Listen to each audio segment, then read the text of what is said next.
శివాలయంలో అస్సలు చేయకూడని పొరపాట్లు. శివుడిని దర్శనం చేసేటప్పుడు విగ్రహానికి ఎదురుగా నిలబడకూడదు. మొగలి పూలను శివుడికి ఎట్టి పరిస్థితుల్లో సమర్పించరాదు. శివలింగం అభిషేకానికి స్టీల్ స్టాండ్ని ఉపయోగించరాదు.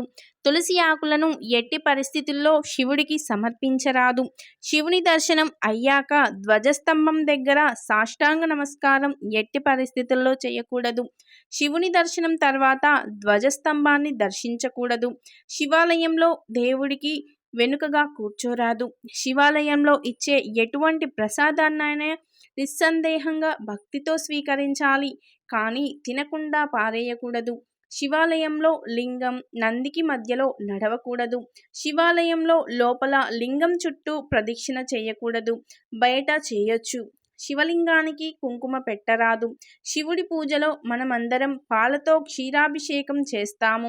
పాలతో అభిషేకం చేసేటప్పుడు రాగి కలశాన్ని మాత్రం ఎట్టి పరిస్థితుల్లో ఉపయోగించకుండా శ్రద్ధ వహించాలి.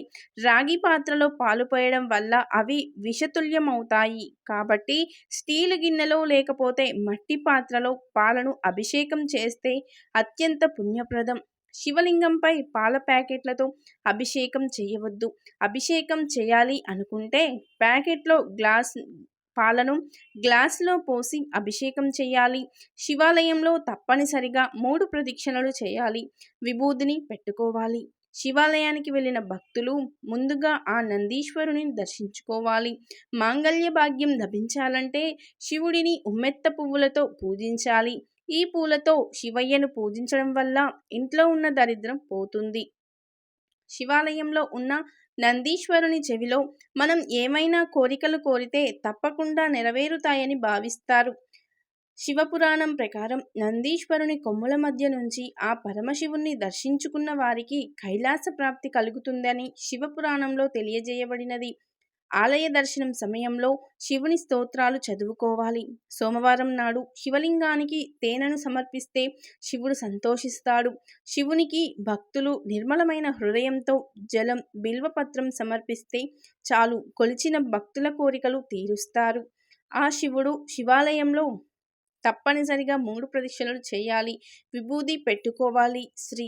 శివుని దర్శనం ఎదురుగా నిలబడి చేయకూడదు. అభిషేకం వంటివి పక్క నుండే చేయాలి. శివాలయ దర్శనంలో శ్రద్ధ, శుభ్రత మరియు నామ లేదా మంత్రజపము ప్రాధాన్యము. దర్శనము అయిన తర్వాత ఆలయంలో కాసేపు కూర్చొని శివనామస్మరణ చేస్తూ కోరిక చెప్పి ప్రసాదాన్ని స్వీకరించాలి.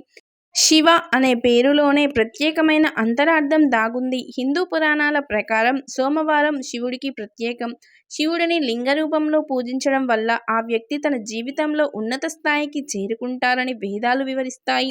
శివుడు భక్తుల కోరికలను తేలికగా నెరవేరుస్తాడని, భక్తులను త్వరగా అనుగ్రహిస్తాడని ప్రతీతి. వీడియో నచ్చితే తప్పకుండా లైక్ చేయండి. మరిన్ని మంచి వీడియోస్కి మన ఛానల్ని సబ్స్క్రైబ్ చేసుకోండి. Thank you for watching.